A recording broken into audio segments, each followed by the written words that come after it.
Yes, me and my girlfriend just got back from Milan, and we're here to answer the question, what is there actually to do? We flew out on the 17th of January, so we knew it would be a bit chilly when we were going there, but we thought we'd try and get as much in as we can. We only flew out on a Friday and landed on a Monday, but it turns out we didn't actually need as much time as we thought in Milan. There wasn't a lot there to do in terms of touristy stuff. When you compare it to something like Rome, it is nowhere near as like jam-packed of maybe landmarks to explore and stuff like that, so it was a bit of a shock when we got there. Stayed in the Doria Grand Hotel, which was kind of close to the Grand Centrale station at the north of Milan, so it was kind of easy for us to hop on a metro and get from the north to the south. It was really cheap to get on the metro. You just tap your Monzo card or whatever bank card you use, and you can pretty much get to anywhere for £2.50 for the day. They didn't really charge us anything more than that. The hotel itself was nice. It was about £200 for 3 nights for me and my girlfriend to stay there, so it was good. There was breakfast included with that, but we didn't end up using that because we went to a cafe down the street. The first place we ate, we were really craving Italian pizza, so we went to a place called Napoli 1820. It was banging, if I'm honest, completely exactly what I after. I'm not a big fan of the, thin pizza. But the puffy pizza is my favourite thing, with all the sauce in the middle. It was lovely. After that, we went to the QC Termilano. It's the viral TikTok spa. And we wanted to give it a try, and if I'm honest, I really wasn't a big fan. It was way too busy. There was people necking on just in the middle of anywhere. There was influencers trying to get their little photos for their Instagrams. It just really wasn't my vibe. After the spa, we really wanted some authentic Italian pasta, and we found this place called Osteria di Fortunata. I think I butchered that name, and if I'm honest, the best pasta I've ever had. It was quite busy. There was a queue to get in, and we thought it was going to take hours to get in, but they were actually quite quick getting people in and out, but they didn't rush you when you're at the tables or anything like that. It was really nice, and the queue only, when we were in it, was probably about 20 minutes, so it was really nice to get straight in because we were starving. It was about 8 o'clock when we finally got to eat, but we had a little tiramisu, which was also lovely, and the prices aren't bad at all. After the pasta restaurant, we just had a quick walk around the castle, which was quite to see lit up at night time. It was closed, so you couldn't go in it, so we decided we're going to go back on our last day to go and check out the outside. I filmed the outside of this cafe, but we went to this cafe every day. They had really nice coffee, really nice pastries. I'm not going to try and butcher the name, but if you screenshot the outside of the restaurant, you'll be able to find it. It's really close to the Doria Grand Hotel where you were staying, so if you are staying at that hotel and you don't want to get their breakfast, you could easily pop over to here. It was like a 5-minute walk, honestly, and it was banging. Nice local, used by the locals, I mean. But today we dedicated to doing all the sightseeing, so we ended up walking towards the Duomo, which is their big cathedral, which was really cool to see. Wasn't as busy as we thought it was going to be. It was nice and calm, and then to the left of it you've got the famous Galleria, which is one of the main sites in Milan.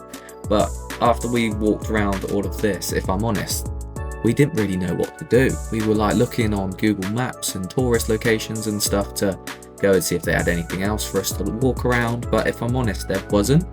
So we ended up finding a place to sit down and have a little coffee and discuss what we were going to do for the rest of the day, because this was we thought we were going to have a whole day of exploring Milan. And we went to the Ferrari shop and stuff around it, but other than that, there wasn't a whole lot. So after we had our coffee, we thought, let's get the train up to Como, which was so cheap. I think it was about €13 return. You go to little machines and you select a time you want to go and a time you want to come back. But once you're there, you can have a little explore. It would have been so nice to see this in the summer, but it was still lovely to see in the winter. One thing we did notice is there is a fast train that goes internationally, so there'll be a train that goes up to Como and then potentially on to Germany or Switzerland or somewhere like that. And we didn't pay for those tickets, and we almost got on the wrong train, which would have stopped at Como and would have got us there, but we probably would have got our tickets checked and kicked off and fined. But luckily we realised that just before we got onto the train, and we were on the slow train, which only stays in Italy, and it's got a lot more stops. That's why it was hence the cheaper price. But for 13 euros for, I think it was about an hour train to Como, you can't go wrong. Considering the English prices, you would have to pay 80-90 quid one way to get to like Manchester or somewhere like that. It's so good for value for money. While we're in Como, we ate at a place called Rosso Pomodoro. Again, I think I've butchered that name, but it's like a generic pizza chain in Italy. It was the only place open when we got there at about lunchtime, so we thought we'd get in, have some food, and then we'd end up exploring. While we were walking around the lake, we went up the right side of the lake. So if you're looking at Como on the map, we went up the right side, which was quite nice because we saw planes taking off. They do little tours, and we did look at the prices for it. It's about 400 euros to go up in the plane to get a tour of the lake and come back down.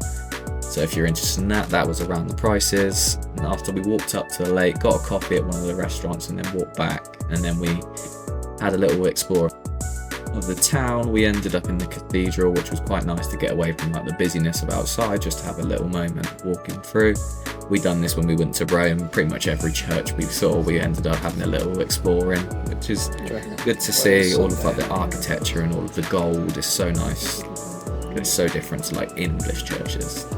After a couple of hours in Como, we went back to our hotel to get ready to go to the San Siro, which we got match tickets on the AC Milan website, which were 14 euros each, which is insane for the price of a football match. I wouldn't recommend buying off a resale site, because when we checked in to go into the stadium, we didn't realise, but you had to have an ID that matched the name on the ticket, so I wouldn't know how that would work in terms of like buying it off someone. So I think they're trying to really knuckle down on people reselling tickets.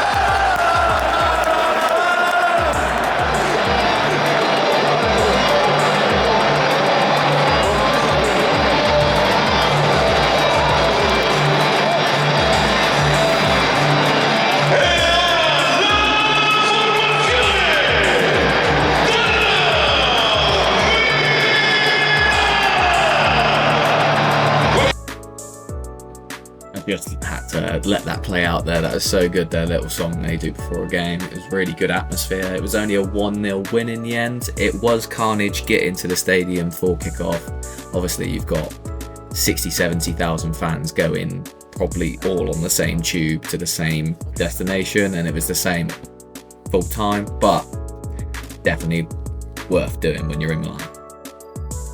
The next day was our fly home day, so we thought we'd do a little bit more of exploring. We went to the castle, which we didn't see in the daytime, had a walk around their park they've got around the back. They've got an arc at the back, but they were setting up for the Winter Olympics while we were there, so a few of the things were closed. And before our flight home, we just grabbed some lunch at a little pizzeria by a hotel called Little Italy. If I'm honest, I wasn't overly impressed. It wasn't like authentic Italian pizza, it was just like a generic deep slice, but it was nice enough while we were there. My overall thought of Milan is it's somewhere you could do to check off your list, if I'm honest, but you don't need more than a couple of days at all there. If you booked a week holiday in Milan, I think you would be pretty bored as a tourist. I do have mates that have lived there for a little bit, and it's a bit more of a working city rather than a tourist place, but other than that, thank you for watching.